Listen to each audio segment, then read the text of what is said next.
तत्सवितुर्वरेण्यं भर्गो देवस्य धीमहि धियो यो नः प्रचोदयात्। ओम सद्गुरु चरण कमलेभ्यो नमः। परम पूज्य गुरुदेव परम वंदनीय माता जी के सूक्ष्म सानिध्य में ऑनलाइन दैनिक स्वाध्याय से जुड़ने वाले हमारे सभी आत्मीय बंधुओं को सादर प्रणाम। साथियों, ऑनलाइन दैनिक स्वाध्याय का 708वां एपिसोड आज हम सभी प्रारंभ कर रहे हैं।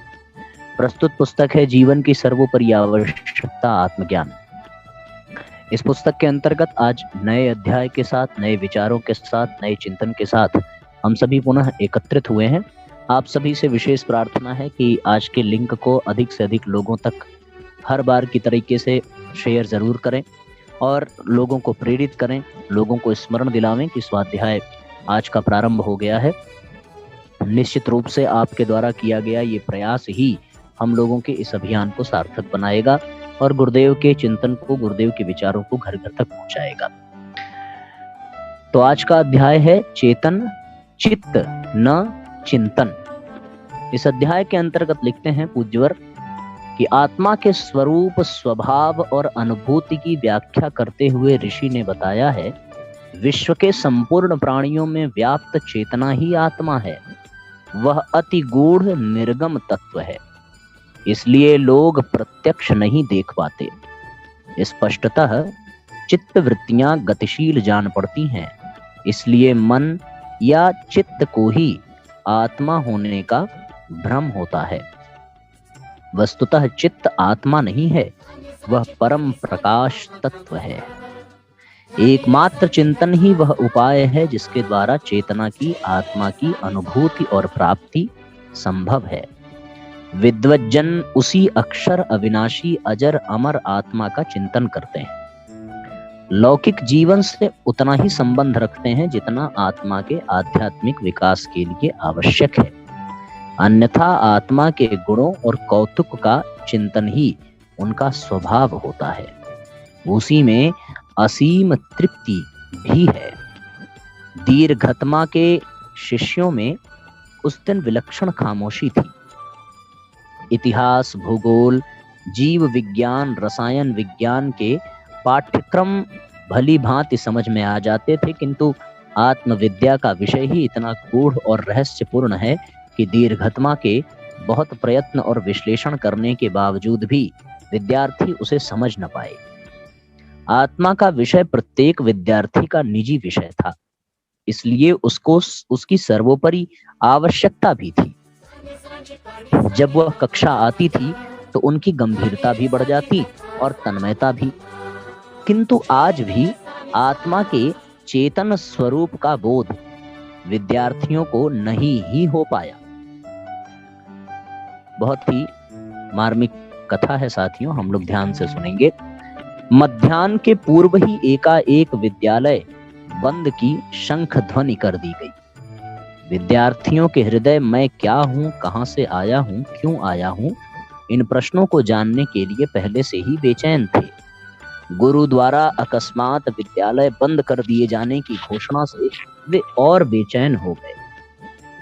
सब विद्यार्थी एक एक कर अपने पर्ण कुटीरों में चले गए। मध्याह्न की हलचल उस दिन किसी ने नहीं सुनी। संपूर्ण आश्रम उस दिन विधवा की सी शांति में डूबा हुआ था। सूर्य का रथ थोड़ा पश्चिम की ओर झुका और घंटा पुनः बजा। विद्यार्थी एकत्रित हुए। किसी के हाथ में न तो लेखनी थी, न भोजपत्र, कोई घोषणा भी न थी। छात्र एकत्रित हो गए तो ऋषि एक ओर चल पड़े। चुपचाप विद्यार्थियों ने भी उनका अनुगमन किया। एक ही पंक्ति में अनुशासनबद्ध गुरु का पीछा करते हुए चल रहे थे। गांगेय के श्मशान घाट पर दल रुक गया। घाट की सीढ़ियों के सहारे एक शव अटका हुआ था। ऋषि उसके समीप पहुंच गए। सब विद्यार्थी सीढ़ियों पर पंक्तिबद्ध बैठ गए। ऋषि ने पाठ शुरू किया। शव के एक एक अंग की ओर संकेत करते हुए उन्होंने कहा, इन दोनों हाथों की तुलना अपने हाथों से करो। वैसी ही बनावट, मांसल, उंगलियों से युक्त, किंतु ये हाथ न हिलते हैं न डुलते हैं। आंखें हैं पर वह देखती नहीं, कान है पर यह सुनते नहीं। जिस मुख ने सैकड़ों सुस्वाद युक्त पदार्थों को चखा, मुख आज भी वही है, पर अब यह खा भी नहीं सकता।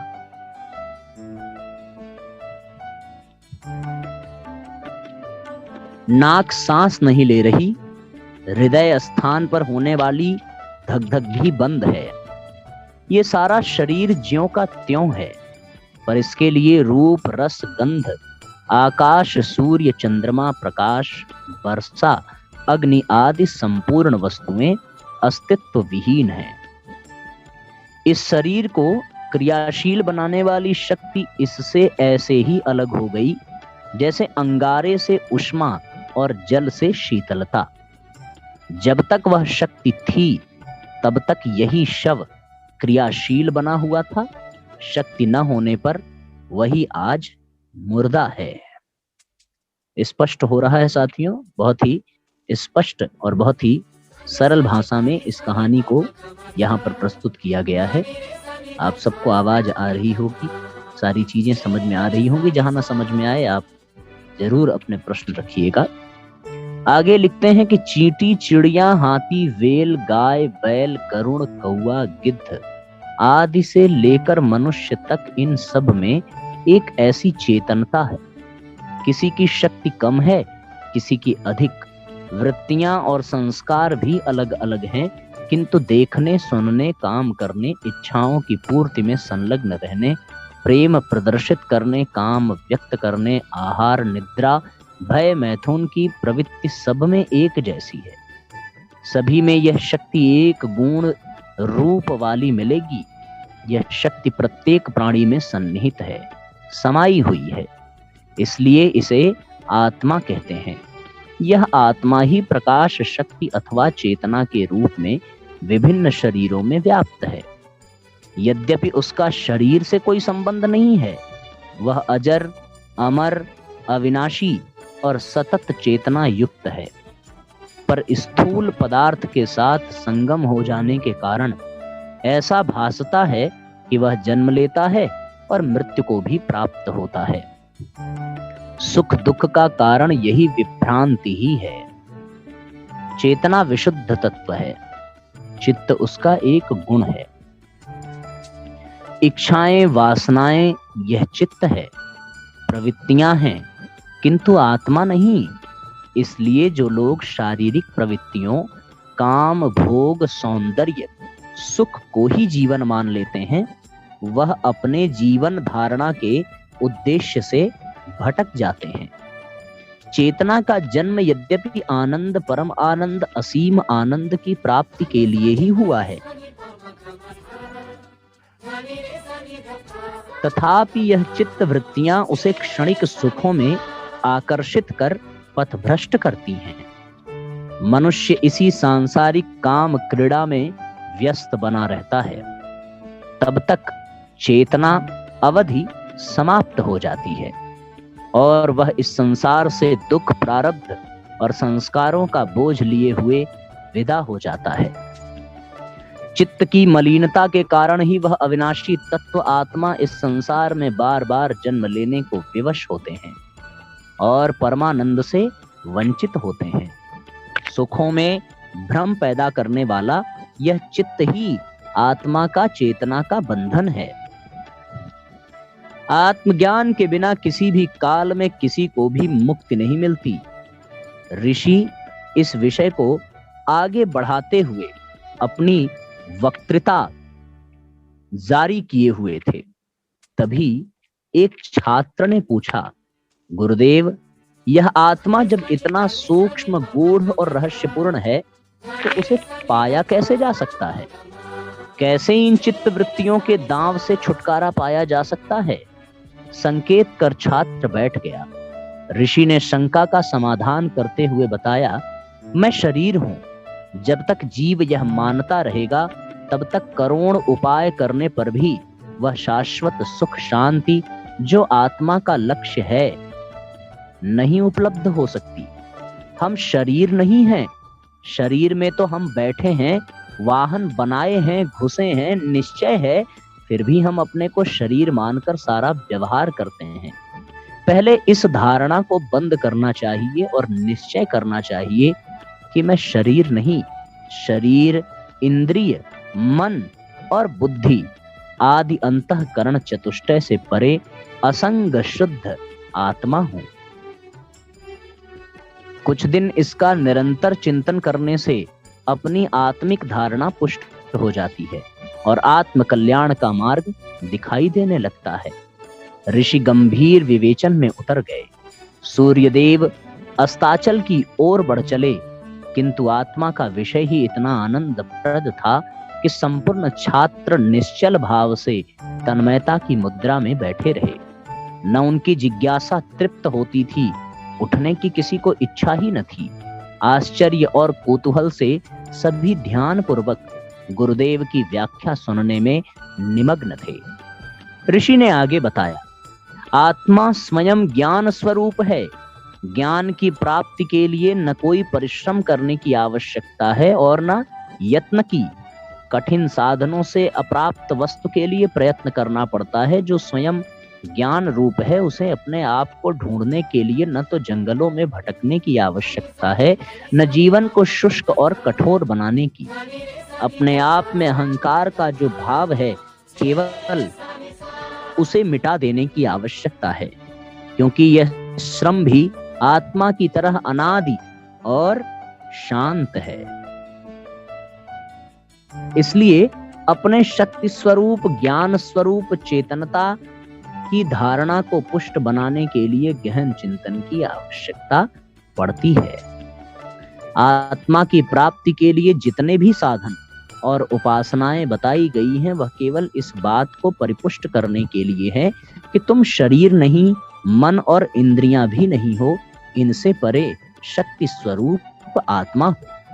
आत्मा बंधन रहित है, अपनी इच्छा संकल्प बल से कहीं भी विचरण कर सकती है। प्रकाश खेल खेलता है, न उसका कोई बंधु है न बांधव, पुत्र न कलत्र। सब विविध रूप आत्माएं ही अपनी अपनी चित्त वृत्तियों के कारण भाई, पिता, माता ऐसे भासते हैं। इस बंधन से छूटकर, राग द्वेष ममता छोड़कर केवल कर्तव्य पालन का ध्यान रखता हुआ जो व्यक्ति आत्मा में ही रमण करता है, आत्मा का ही चिंतन करता है, आत्मा के गुणों के अनुरूप आचरण करता है, अंत में वह सांसारिक सुख, ऐश्वर्य और भोगों को भोगते हुए भी आत्मा को प्राप्त कर लेता है। मन, प्राण एवं प्रकृति के परिवेश से प्रकट में पृथक पृथक प्रतीत होने पर भी हम आप सब वस्तुतः एक ही आत्मा की अभिव्यक्तियां हैं। इसे यो भी कहा जा सकता है कि आत्मा ही विभिन्न रूपों में व्यक्त होकर उन्मुक्त चेतना परमात्मा में परिगत होना चाहती है। जो इस तत्व रूप को खोजते हैं वह तो अपना लक्ष्य पा जाते हैं, और जो अपने चित्त की अहम वृत्तियों में ही भूलते भटकते रहते हैं, वह सुख स्वरूप होने पर भी दुख भुगतते हैं। बंधन मुक्त होने पर भी बंधनों में पड़े रहते हैं। जीवित अवस्था में ये कहा करता था कि यह मेरा धन है, घर बार है, मैं खाता हूँ, मैं पंडित हूँ, मैं ज्ञानी हूँ, मेरा सौंदर्य सबसे बढ़कर है। आज वही बोलने वाला कहीं खो गया। यद्यपि शरीर ज्यों का त्यों विद्यमान है, मन और अहंकार से अपने को भिन्न समझने में ही आत्मा का सारा रहस्य छिपा हुआ है। चिंतन के इस सिद्धांत से इसी सिद्धांत की पुष्टि होती है। आगे पूज्य गुरुदेव लिखते हैं, यह आत्मा मन और अहंकार से अलग रहकर अपना काम किया करती है। मन और अहंकार वस्तुतः जागतिक अवस्था के कारण है, जबकि आत्मा शाश्वत और अनादि है। बुद्धजन इसीलिए निरंतर आत्मा का चिंतन करते हैं। और अंत में सुखपूर्वक उसी भाव में अंतर्निहित होकर परमात्मा की शरण में चले जाते हैं। सूर्य लगभग ढल चुकने को था, संध्या का समय हो चुका था। जब यह ध्यान कर उन्होंने अपना पाठ समाप्त किया तो विद्यार्थियों का भी ध्यान टूटा। उन्होंने अनुभव किया कि कुछ समय के लिए वो सब ऐसे लोक में चिंतन की गहन स्थिति में पहुंच गए थे जो आत्मा की यथार्थ लक्ष्य है। सबको अपना पाठ समझ लेने का संतोष था। ऋषि के पदों का अनुसरण करते हुए सभी विद्यार्थी गुरुकुल लौट आए और अपने अपने संध्या पूजन में लग गए। अध्याय तो पूरा हुआ साथियों, पर आप सब लोग कितना ध्यान से सुन रहे हैं इसका परीक्षण भी अंत में होना चाहिए। तो बिना विलंब किए आप लोगों से एक प्रश्न, उस प्रश्न का जल्दी से चैट बॉक्स में लोग लिख करके जवाब दें। देखते हैं कितने लोगों को उस प्रश्न का उत्तर पता है। और प्रश्न ये है कि जो ऋषि इन विद्यार्थियों को पाठ पढ़ा रहे थे उनका क्या नाम है। बिना विलंब किए, बिना कोई नकल किए आप तुरंत इसका उत्तर दीजिए। आपके उत्तर देते ही पता चल जाएगा कि कौन कितनी ध्यानपूर्वक इस बात को सुन रहा था। जिन लोगों ने अभी तक अपना नाम, अपना स्थान लिखा है और जिन्होंने प्रणाम भेजा है, मैं उनसे फिर से कहूंगा जल्दी से बताने की कृपा करें कि विद्यार्थियों को जो गुरुदेव ये आत्मज्ञान दे रहे थे उनका नाम क्या है। शीघ्रता करें, बिना विलंब किए जवाब दीजिए। आपके जवाब देने पर ही यह माना जाएगा कि आप में से सब लोगों ने जल्दी से गहराई से और पूरे समझदारी के साथ स्वाध्याय को सुना है। अब से प्रत्येक दिन स्वाध्याय के पश्चात तुरंत प्रश्न पूछा जाएगा और उस प्रश्न का उत्तर आपको चैट बॉक्स में तुरंत लिख करके दिया जाएगा, देना पड़ेगा जब तक YouTube पर ये स्वाध्याय चल रहा है। जब Zoom पर चलने लगेगा तो आप अपनी आवाज को अनम्यूट करके भी बता सकते हैं। तो चाहे वो छोटा हो चाहे वो बड़ा हो, यहाँ पर सब गुरु जी के एक समान ही पुत्र हैं। शीघ्रता पूर्वक प्रश्न पूछने पर आपको उत्तर देना है। जो व्यक्ति पहले उत्तर देगा उसी को सर्वश्रेष्ठ श्रोता आज का घोषित किया जाएगा और उसको विशेष सम्मानित किया जाएगा। इसलिए प्रतिदिन अब प्रश्न पूछे जाएंगे। कहीं ना कहीं आपको ये लगता होगा कि आपने लगा करके रख दिया और फिर सो गए और फिर अपना काम करने लगे और स्वाध्याय की पूर्ति हो गई और नाम लिख दिया तो भैया जी जान गए कि आप स्वाध्याय कर रहे हैं। अब इस तरह से चीजें नहीं चलेंगी। आपको प्रश्न का उत्तर भी देना होगा और ये तब होगा जब आप ध्यान से सुनेंगे। तो यदि आपने ध्यान से सुना है तो फिर आपके लिए आज का पहला प्रश्न है कि उन बच्चों को ज्ञान देने वाले गुरुदेव का क्या नाम था। पहला प्रश्न। इस प्रश्न का उत्तर कुछ लोगों ने नीचे दिया है। चलिए, अभी भी बहुत कंफ्यूजन है ना, सब लोग भूल रहे हैं। चलिए मैं बताता हूँ कि उनका नाम था दीर्घतमा ऋषि। उन्होंने इन बच्चों को आत्मज्ञान दिया था। जिन लोगों ने ये नाम लिख करके दिया है वो निश्चित रूप से बहुत ही सुंदर तरीके से और गहराई से, गंभीरता से स्वाध्याय कर रहे थे। और जिन्होंने नहीं दिया या जिनको भूल गया, उसका तात्पर्य यह है कि स्वाध्याय के समय उनका मन कहीं और था, वो किसी और कार्य में लगे हुए थे, उनको अच्छा श्रोता नहीं माना जाएगा। एक और अगला प्रश्न आपके सामने प्रस्तुत किया जा रहा है। कौन सी नदी के तट पर गुरुदेव अपने शिष्यों को लेकर के गए? ये आज का दूसरा प्रश्न। कौन सी नदी के तट पर गुरुदेव अपने शिष्यों को लेकर के पहुंचे? तुरंत इसका जवाब दीजिए। आज का दूसरा प्रश्न, कौन से नदी के तट पर गुरुदेव अपने शिष्यों को लेकर के पहुंचे? जितना जल्दी हो सके उतना जल्दी आप सब बताइए। चलिए, कौन से नदी के तट पर? ठीक है ना, जल्दी जल्दी उत्तर दीजिए, चैट बॉक्स में लिख करके बताइए। बहुत से लोगों ने ध्यान से नहीं सुना है और यदि ध्यान से सुना होता आपने तो तुरंत उत्तर दिया होता आपने। अब आनंद आ रहा है ना? ये चेक करना बहुत जरूरी था कि कौन लोग ध्यान से सुन रहे हैं। साथियों, आपकी जानकारी के लिए बता दें कि किसी नदी के तट पर वो लेकर के नहीं गए थे, बल्कि गांगे के श्मशान घाट पर अपने शिष्यों को लेकर के गए थे। गांगे के श्मशान घाट पर, ऐसा लिखा हुआ है इस पुस्तक में। आपको अगर ध्यान से आपने सुना होता तो तो आपको याद होता। ठीक है ना, आज का ये प्रश्न। तो जो लोग आज जवाब नहीं दे पाए वो समझिए आज के स्वाध्याय में फेल हो गए। आप देखिए यहाँ पर, गांगे के श्मशान घाट पर दल रुक गया, यहाँ पर एक शव उनको मिला, ये चुपचाप यहाँ पर आप देख सकते हैं। तो आज के 2 प्रश्न, जो लोग जवाब नहीं दे पाए वो आज के प्रश्न में अच्छे श्रोता नहीं है आज के स्वाध्याय में, और जिन लोगों को ये जवाब पता था उनको अच्छा श्रोता माना जाएगा। ठीक है ना। अब इसी तरीके से प्रतिदिन स्वाध्याय के बाद आपसे 2 प्रश्न पूछे जाएंगे, 2 या 3 प्रश्न। जो जवाब देगा और वही जवाब देगा जो ध्यान से स्वाध्याय को सुनेगा। चलिए, आज का जो अध्याय था साथियों, उसको एक बार मैं समराइज कर दूं। दीर्घत्मा ऋषि ने गांगे के श्मशान घाट पर अपने शिष्यों को ले जाकर के आत्मा का अनुभव करने के लिए शव का उदाहरण दिया। उसके हाथ पैर आदि अंग अवयवों को हिलाया डुलाया, बताया कि इसमें वो ऊर्जा निकल गई है। आगे उन्होंने कहा कि ऊर्जा निकल जाने पर हर व्यक्ति जड़ हो जाता है। इनमें केवल और केवल ऊर्जा तभी है जब वह आत्मा विद्यमान है, और वही आत्मा सर्वत्र सब में विद्यमान रहती है। एक और प्रश्न पूछ लूं क्या आपसे? हाँ, आत्मज्ञान की शिक्षा देते समय शिष्य ने अपने गुरु से कौन सा प्रश्न किया था? आत्मज्ञान की शिक्षा देते समय एक शिष्य ने बीच में उठ करके कौन सा प्रश्न किया था? बता दीजिए भाई जल्दी से। ये प्रश्न आपको पता है? बस यही है, उन्होंने प्रश्न यही किया था कि आत्मा जब इतना सूक्ष्म है, गूढ़ है, रहस्यपूर्ण है, तो उसे कैसे पाया जा सकता है? चित्तवृत्तियों के दाव से छुटकारा कैसे पाया जा सकता है? ये प्रश्न। तो आज तो समय बीत गया, कल आपको बहुत गहराई से स्वाध्याय सुनना है और पूछे गए प्रश्नों का तुरंत उत्तर देना है। इसका विशेष ध्यान रखेंगे। ठीक है ना। आनंद आया आज ये आश्चर्यचकित कर देने वाले प्रश्नों की श्रृंखला। अब इसी तरीके से रोज कोई न कोई प्रश्न पूछा जाएगा, और अंत में जो उत्तर देगा तुरंत, उसके नाम की घोषणा की जाएगी।